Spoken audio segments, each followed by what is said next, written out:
Welcome everyone, and thank you for attending today's webinar. Please let me introduce myself. I'm Lucy Adams, the Events Coordinator at the Staffordshire Chambers. And today we have a fantastic webinar presented by Rob Bailey and Tom Newman from RJS Solicitors. So any questions will be answered at the end. But if you do have a question, if you want to just raise your virtual hand and they'll get round to you as and when they can. So I'll hand over to you, Tom. Thank you. Thank you very much. Well, afternoon, everyone. Thanks for dialing in. Yeah, I'm Tom Newman, a corporate solicitor here at RJS, along with my colleague Rob. So Wiz Firm, we specialise in all aspects of sort of business law. Really, we're there for entrepreneurs. That's why we're sort of in existence. Me personally specialise in sort of shareholder agreements, commercial contracts, franchising, intellectual property, and business disposals and investments. So really the whole spectrum really. As a firm, we've got a property team as well, after that element for our commercial clients, and of course litigation when our clients need to recover monies owed or indeed are in a bit of trouble themselves. So what we're going to do today is just sort of break it down into as the title suggests, the life cycle of an entrepreneur, and that starting up side, then the middle growth element, and then finally when you're looking to exit and sell your business or move on, which Rob's going to talk about. I'm going to handle the first two steps. So we'll start with just the very initial stages, and this I'm sure for everyone here is very basic stuff, and we're just going to have a very basic overview. But in the most basic terms, you need to think of a business structure when you're setting up a new business. So what sort of legal entity is it going to be? When you're starting out very small, you may well be a sole trader, or operating in that manner. Now that carries with it quite a lot of risks. There's much less paperwork involved being a sole trader, but you do have a lot of liability attached to yourselves personally.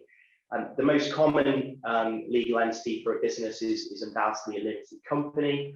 Now that limits the liability of the shareholder, and it's while there's a little bit more paperwork and filings and taxes to sort out, and it is a little bit more complicated, it's probably the best way for the general business to go initially.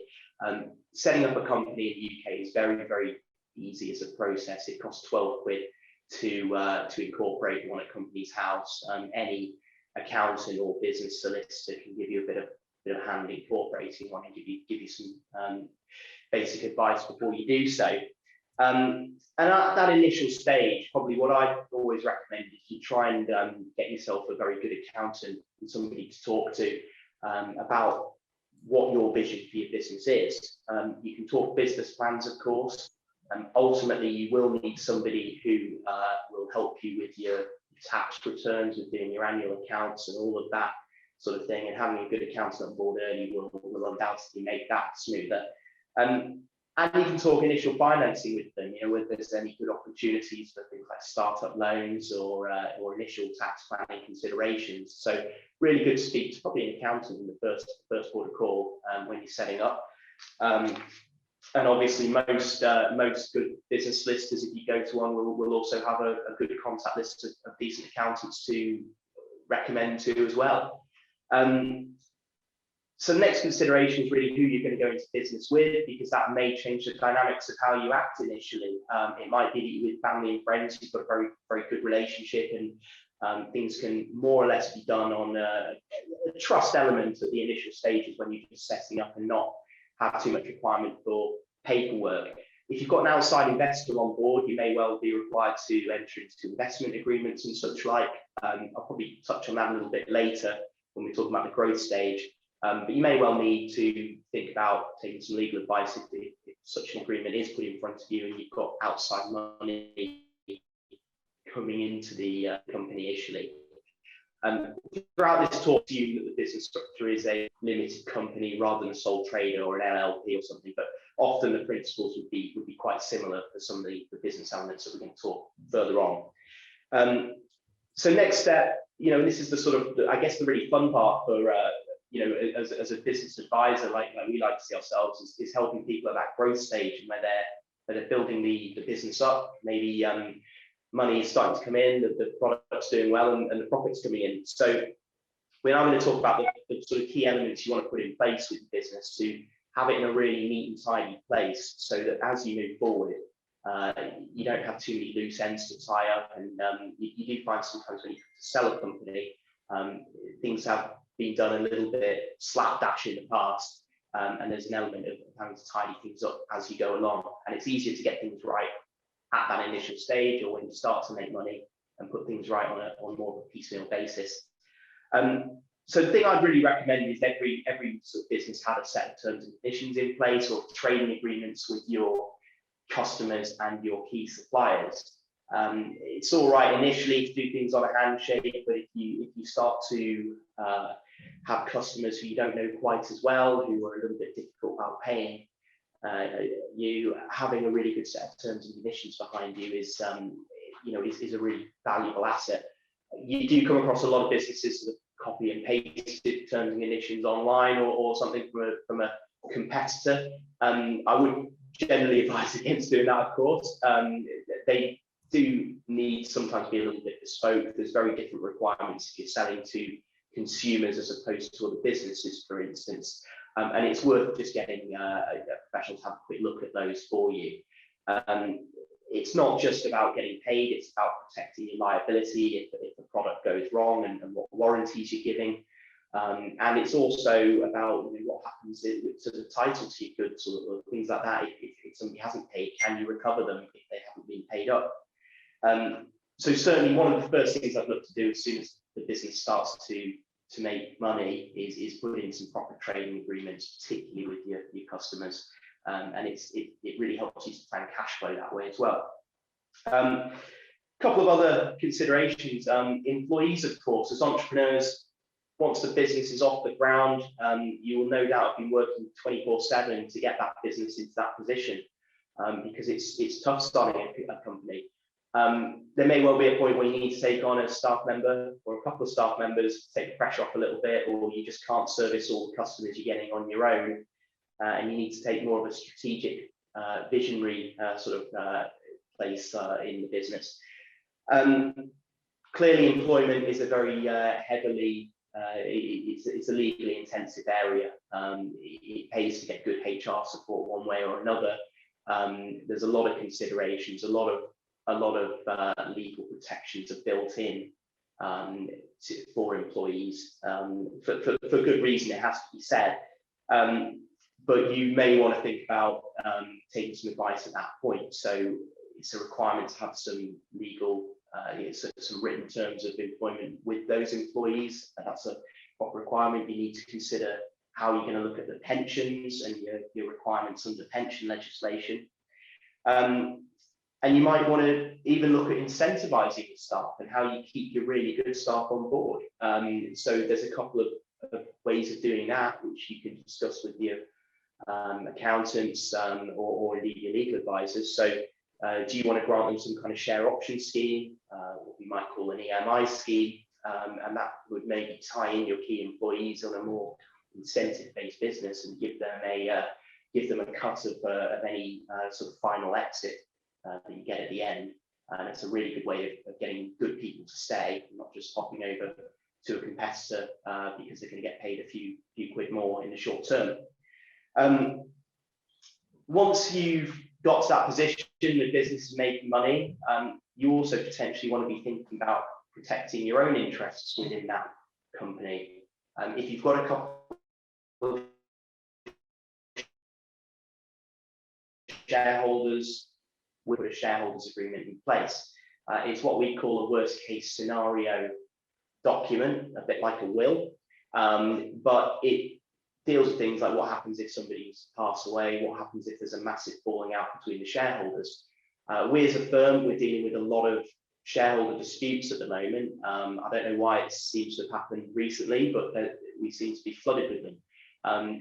There's a saying that money can change people, and it does bear out in business regrettably. So sometimes people who've gone into business with very good friends have maybe had disagreements further down the line.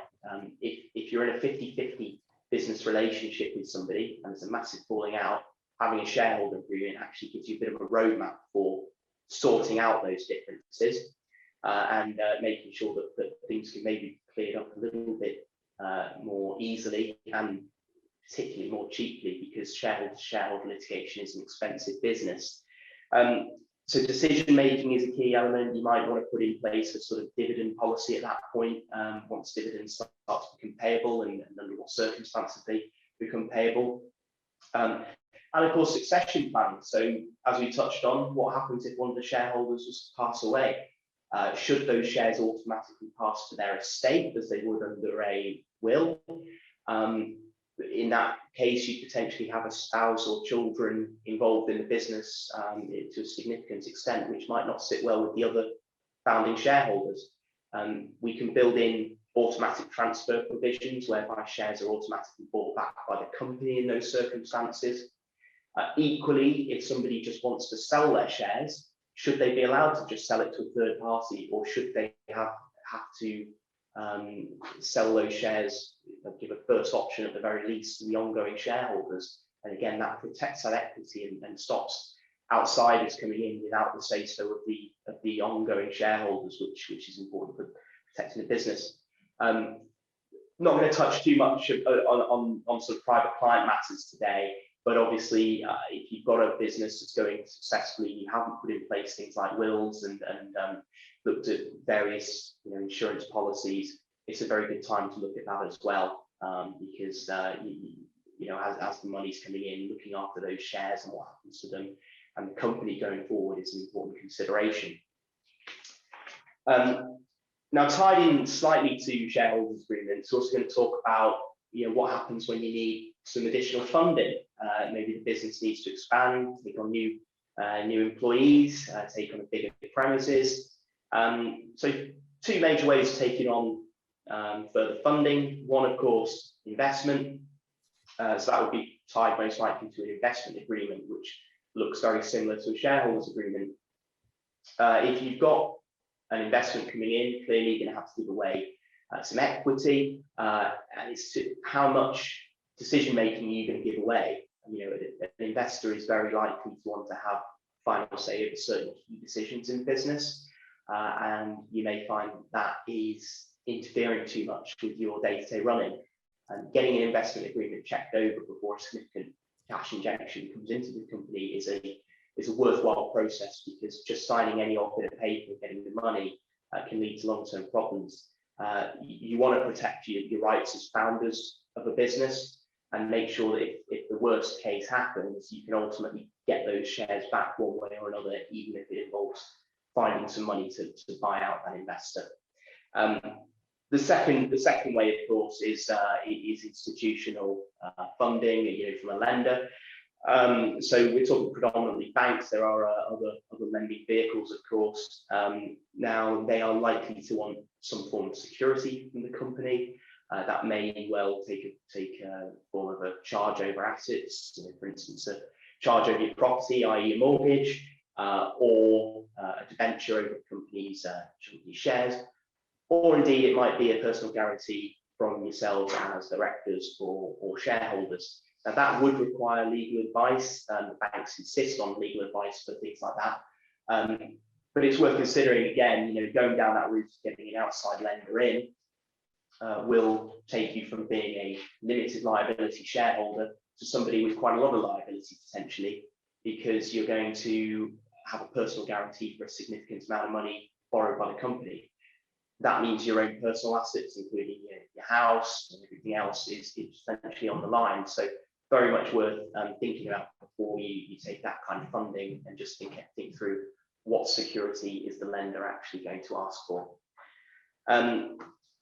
So we're just going to touch on the next sort of stage of what we might consider as you're growing a business, which is real property. So you may have a very informal arrangement when you first set up a business. It might be that you're working from your kitchen. It might be that you've just got a very informal arrangement with a bit of storage space, storage unit. and there's nothing too formal. You're just working off a laptop. And of course, as you get staff, as you need a little bit more storage space, you might need to take on an office or a retail premises, a warehouse, and that's very likely to involve a sort of formal lease with a landlord. And clearly, you want to get legal advice at that point. Leases are complicated documents. I'm not even a property solicitor, so I'm probably talking slightly out of my area too. But they will need to be negotiated properly with the landlord, check that the terms of the lease suits you. Leases can be for a significant period of time. Are there adequate break clauses in that, so that if the business isn't doing quite as well as you hope when you initially sign a lease, can you get out in a shorter time frame? Is there going to be any rent-free period? What's your liability under the lease? So if you get to the end of that lease, is there going to be a repair obligation on the property, or an obligation to pay for any dilapidations in the property, and where does the cost lie in that? You can get to the end of the lease and there can be a significant schedule of dilapidations, minor things that don't individually look like much, but the bill for putting that premises right from the landlord can be quite significant. So it's worth considering those sort of areas of the small print in a lease, and making sure there's no nasty surprises down the line. Finally, then you've got intellectual property. Now, this is more relevant to some businesses than others. Some businesses are very, very brand focused. The value is all in the brand, really, because they've got a very good identity. They've got a great trade name or a logo or something. Some businesses, it's less important, and getting things like registered trademarks is just something you tick off maybe at the end of the business cycle when you're looking to exit and it's attractive to a buyer. But it is something that's worth considering. Getting a registered trademark in the UK is a very, very cheap process. At the most basic level, it costs 170 quid to register one with the Intellectual Property Office. Now that you obviously want to do searches, make sure that your brand name isn't taken by somebody else working in the same area as you, but it gives you really significant protection throughout the United Kingdom to protect your brand in the areas you operate a business. You can get trademarks in most territories in the world. So there's a European trademark that you can protect your IP throughout the European Union. Clearly, if you're operating in America or other territories, there are options to do that too. Every country is slightly different, some more expensive than others, but wherever you're operating, it's a good thing to get your logos and trade names, things like that registered.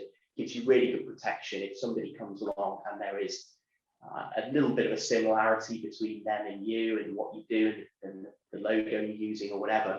And it just prevents it makes it an awful lot easier for you to prevent somebody from doing that, and perhaps reducing the reputation of your own business, or even reaching business from you through the confusion. So I guess there's one more thing to add, which probably slightly ties into what Rob's going to talk about, which is exiting a business. And that's growing your sort of business organically as well. There might well be a time where you're looking to expand either by taking on other businesses. You might be looking to take on competitors and sort of hoover them up and bring their staff and their expertise on board, and of course their clients. Or there might be, you might want to add another string to your bow, and you might want to add some slightly different area of expertise. And again, that might involve buying another company, another business, and bringing that on board. And as Rob will allude to, doing your due diligence when you're a buyer is a key factor in any transaction. So if you are looking as part of your growth stage to go on a bit of an acquisition trail, or just buy up another rival or something like that, well worth speaking to your financial advisors, and B, your legal advisors, just having a little bit of an informal chat about it, and just seeing where you should be looking, what questions you should be asking, and making sure that you as buyers have that protection, because just buying something on a handshake as a buyer won't afford you very many protections at all in the business world. So I guess before I pass over to Rob, what I'd say is just at that sort of stage when you're setting up a business, try and have an informal chat with a legal advisor or somebody. Just get a feel of what that journey is, what's going to be really important to your business moving forward. What are the elements I've just talked about are key considerations for you that you might need to plan about and think about. And hopefully it gives you a flavour that lawyers aren't just people to pick up the phone to when things go a little bit wrong and you need to sue somebody, but there's actually a significant benefit to having a good relationship with your legal advisors throughout, and having somebody to pick up the phone to and ask questions to informally, and just get a flavour of where the direction is going. So I'll hand over to Rob, who's going to talk about the sort of the key stage of excellent business and hopefully making some money out of it in that final stage. Brilliant, thanks, Tom. Thanks very much. I guess you've built a business with some degree of success, and you really are now looking to exit. I think there are 4 key considerations at that stage. I think the first is to maximise the value. The second is to identify what you're going to sell. You need to then identify the buyer of that business, and then the actual process that sits behind it all. I think the key thing from any entrepreneur's position is really you can only sell your business once unless you buy it back, but essentially you can only sell it once. So you want to make sure you maximize the value. And I think that needs to be taken place over a period of time. There's a huge time impact on the sale process and the impact it has on you and the business. I mean, we see it time and time again where people are often distracted going through the sale process, but at the same time trying to keep their core business running. So I think that's quite an important point. And I think that links into your choice of advisors. You need to talk to somebody who knows what they've done. And we'll talk more about that when it comes to heads of terms. But I think the key thing is make sure you've got the right advisory team around you and plan properly when you exit the business. For example, we had a client last week who sold a piece of land for £750,000. He failed to get his option to tax. It's delayed the transaction by 90 days. That's £750,000 cash, hasn't gone into his cash flow this month. That could have been avoided by actually taking the option to tax when he agreed to sell it some 2 to 3 months ago. So it's about doing that sort of planning.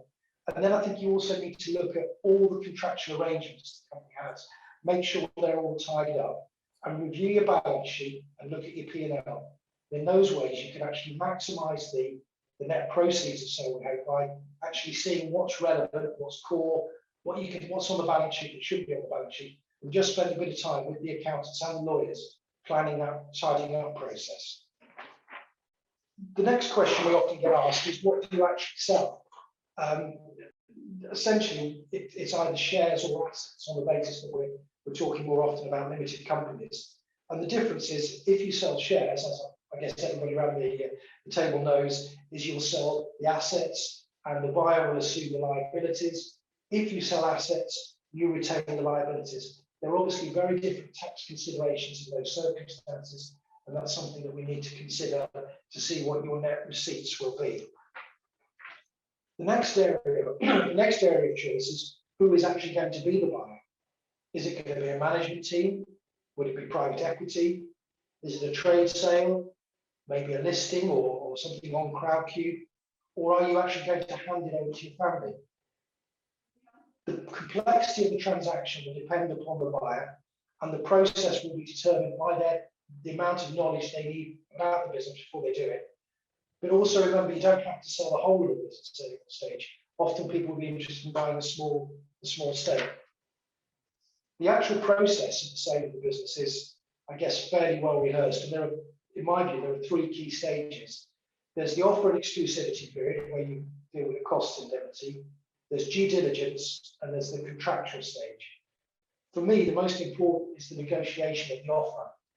At that stage, we would normally look at what are the key terms for whatever is being bought. And within those key terms, we would look at warranties and indemnities, completion accounts and lockbox, and how the consideration is going to be paid. So for those of you that are unfamiliar with warranties and indemnities, these are statements that are given at the date of completion as to the state of the business. To the extent that they do not represent the state of the business at the date of completion, you as a seller are potentially liable to the buyer. and the measure of damages will depend upon the warranties and indemnities.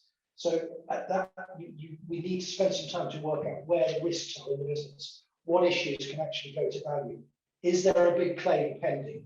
In which case you'll often be asked to give an indemnity, or do you have some bad debts where you might get away with the warranty? So those are the kind of things that you negotiate at that time. People on shares often look for completion accounts, although we're moving more and more to lockbox now. And again, that's, you buy a business with a net asset value, up and down adjusters, and that's something that's negotiated at the time. And then how do people pay for your business? What's the consideration going to take? Is it going to be cash? Is it going to be loan notes? And if they're loan notes, which are effectively an IOU, are they secured or unsecured, or are they guaranteed? Or are you going to take shares as a buyer? There are lots of different ways in which the consideration can be settled. And again, that's something that needs to be looked at. Once you've agreed the heads of terms and signed up an exclusivity, which gives the buyer a period of time in which to conduct his due diligence and conclude the transaction, you'll often get a huge due diligence request, which sometimes 50, 60 pages, Tom, Yeah. with questions about the business, its history. And although it's confidential, you need to be very careful about what you actually provide to them. You need to anonymise some of it. Others of it you try and give as little as you can get away with. Just don't give it all away on the thing. And you can actually start the due diligence process prior to that stage by doing your own due diligence, getting hold of a copy of the due diligence request and start pulling the documents. The buyers generally, and depending upon the buyer, particularly private equity or trade sale, they will want so much information. It's disheartening at times. Whereas with the management team, they're hopefully will run the business for a period of time, so the questions will be limited. The actual contractual documents, although seem to be huge and go on forever, are fairly straightforward. There's a sale and purchase agreement, a tax indemnity, and if you stay one, often a consultancy. So again, they are fairly standard documents, but the key, as I said, the key is going back to negotiating the transaction at the offer stage.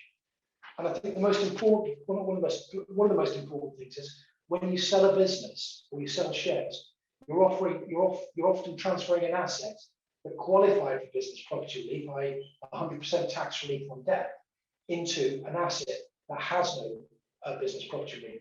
A couple of years ago, we sold a business for a gentleman in his early 70s, which had a value of £5 million.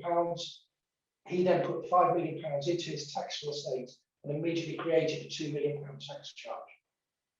So you've got to be careful as to how you structure, the timing you structure, and how you deal with it. And I think that kind of concludes our very brief overview of the life cycle of an entrepreneur. And I guess it's questions, if anybody has them, please.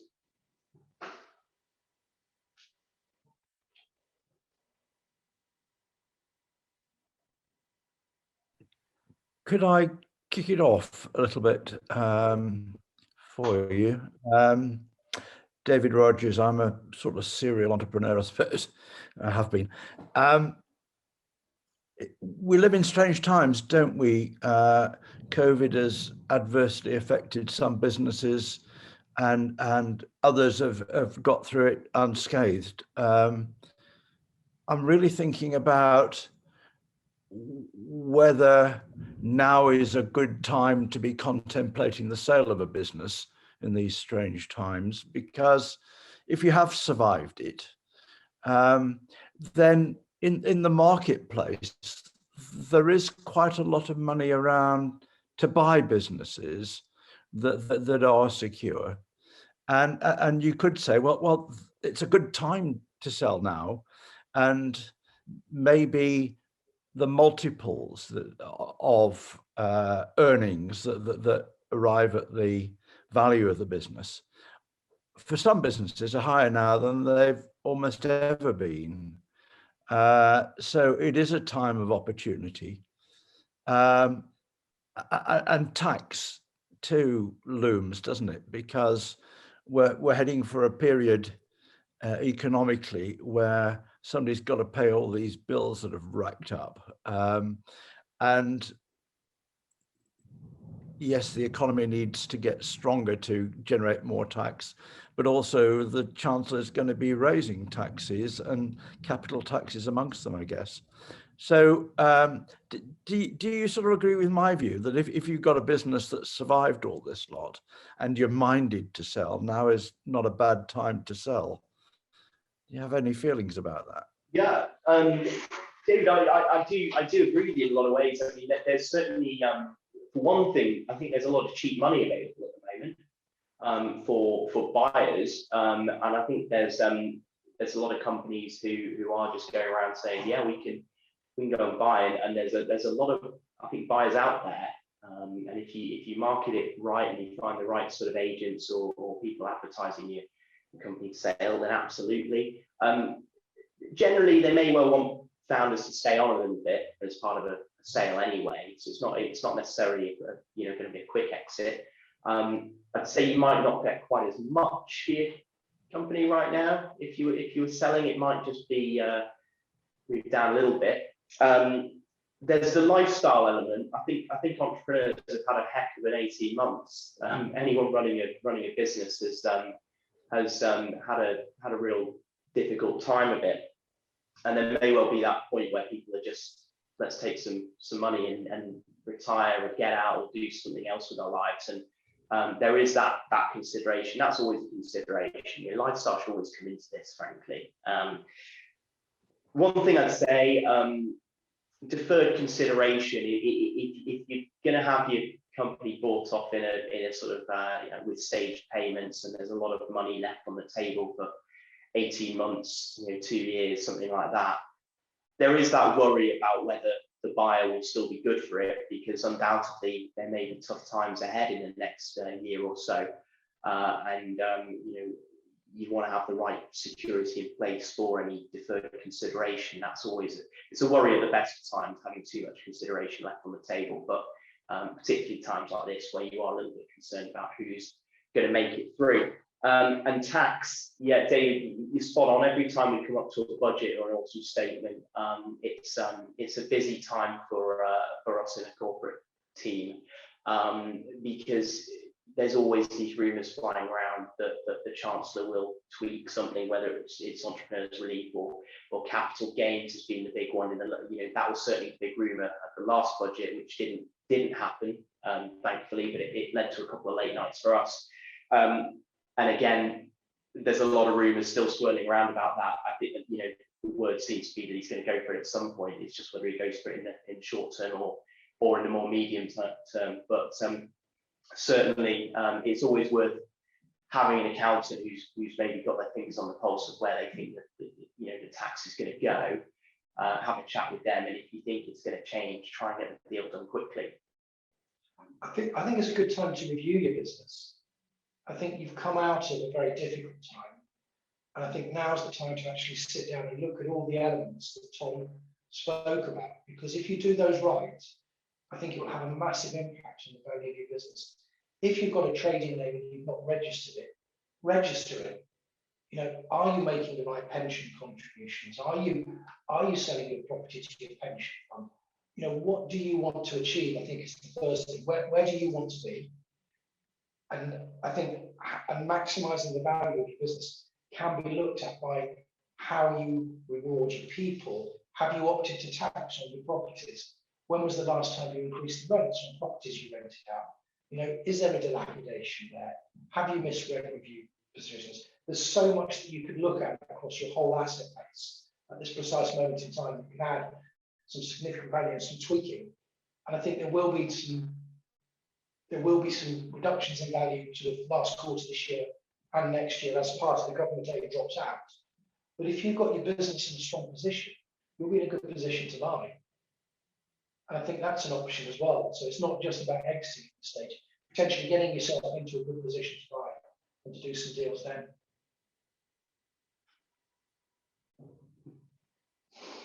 So anything else?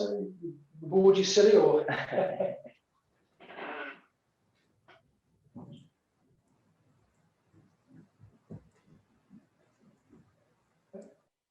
I think for me, Rob, you covered most things. Sorry, it was so fast. Pardon? Sorry, it was so fast.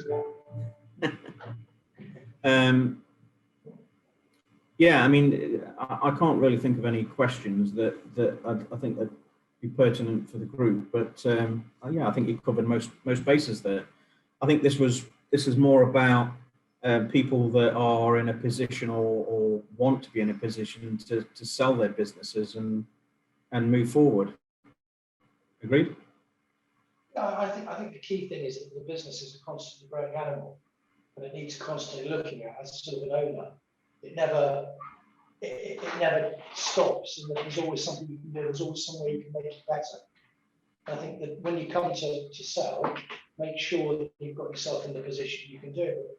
You know, can you renegotiate finance agreements now? Because as Tom says, there is some cheapening out there. So if you get your property revalued, it's worth more, you can increase the rents, therefore you've got a better return on your asset, therefore it's easier to borrow with cheaper money. Have a look at what implication that has on you. You know, you could pay more obviously to improve your balance sheet. I think what we're saying is make sure you're constantly reviewing, and also on the personal front, make sure that if anything happens to you, you're covered. You know, don't leave it so that there's a potential liability which could have been covered by an option agreement to buy the shares back. The life cover would have been minimal. Put that in trust. So as a sole director and a sole shareholder of a business, no. Obviously that's not a particularly good position to be in then. The issue is what happens to you. Who, if you are that person, what happens to your business? You know, do you need to bring your management team in, or have you got some key man cover in place? You know, that's crucial on lots of businesses. If something happened to that person, then who's going to run the business? If there's a number of employees, is there somebody that can step up, or does the sole shareholder's family need some money to deal with that? To allow them time to bring in an interim managing director, or it's this constant review of a business. It's something that's precious, and you need to make sure you look after it, but at the same time look after your own. So don't do everything to make sure the business is brilliant, and then something happens to you. And I think that's what we're saying. You know, we've got huge admiration for people that set up and run businesses. It takes a huge amount of courage. You know, it's not a 9-to-5 job by any stretch of the imagination. And I think there's so much you can constantly do to increase its value and take a bit of pressure off yourselves. Yeah. Thanks for that. Thank you. Okay, I think we're probably finished, Lucy, unless anybody's got any other. Yeah, is there any more questions? I hesitate to come off mute because the thunder around here is appalling.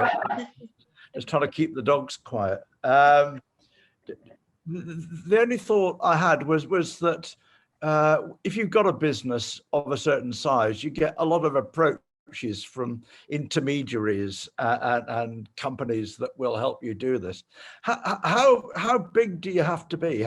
What's the value of the business that starts making that sort of involvement worthwhile?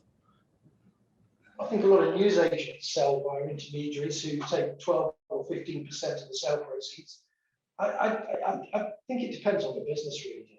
It's, I think the key thing is to get the right advice, because the way you package the sale can have a huge impact. And don't just sign the first set of engagement terms that somebody thrusts at you. Get some advice from 2 or 3 people and get a flavour. And it is a time intensive. You'll be spending a lot of time with your advisors, so make sure you like them, you trust them, and I think you can't go far wrong there, can you? Really? No, absolutely not. Can I just chip in there, Rob? So David, I've got experience of selling a business a few years ago, which was my first health and safety company, and 5 years ago when I sold it, I was a single person and a single employee using a couple of subcontractors. And I approached a company in Manchester, and I can't remember the name of them now. But it was the worst thing I could have ever gone through them, because you pay them an upfront fee. They say your business is worth X amount, and you're rubbing your hands, and actually when you start sitting down with prospective buyers, that figure drops significantly, and they ended up getting sacked, and actually then sold the business on my own for a more reasonable amount. So And now I keep getting letters from this company saying, do they want to manage my businesses that I've got now to sell? Which, yeah. So I would err on the side of caution when you approach these middlemen management companies that portray to be experienced in selling businesses. Albeit I've only got a single experience, but that experience tells me that you're far better dealing with the buying company direct and using people like Rob and a good accountant to manage your legal aspects and money. Yeah, I think that's a really good point. And you know, it's like selling a house. You don't necessarily go to the estate agent that tells you it's worth the most because is it real? Or are they just trying to tell you what you want to hear? These business agents or such like, they have a role to play. They can charge eye-watering fees in terms of percentage of the final deal for what you might perceive as the work they put in. But it's like anything. If you find a good one, they can be worth their weight in gold. They can make the transaction go an awful lot smoother if they play the sort of intermediary role well and act as a bit of go-between and smooth out any commercial disagreements. If they are specialists in your sector, they can have a role to play, undoubtedly, and they really know what sort of multiples you're looking at getting in your industry. But I think your first port of call is you sit down with your own professional advisors, and particularly your accountant, and you work out what they really think your business is worth. And that's probably your starting point. And either side of that line is either good news or bad news. And the second consideration, of course, is what do you want for it? You know, what is going to make it worth your while and you know, fit in with your lifestyle and you know, to you know, pay for things you want to have for the rest of your time or put into your next business or whatever. So it's really what you're prepared to accept for it as well. That's a really, really important consideration. I think a lot of clients actually overlook, you know, and you know, maybe just focus on that final figure, but it's ultimately what's good for you and what's going to, you know, because if it's too small, you know, and you're thinking the business is in a good shape and you can hand over a little bit to the management team and tick over and take some dividends, you know, maybe that approach is better.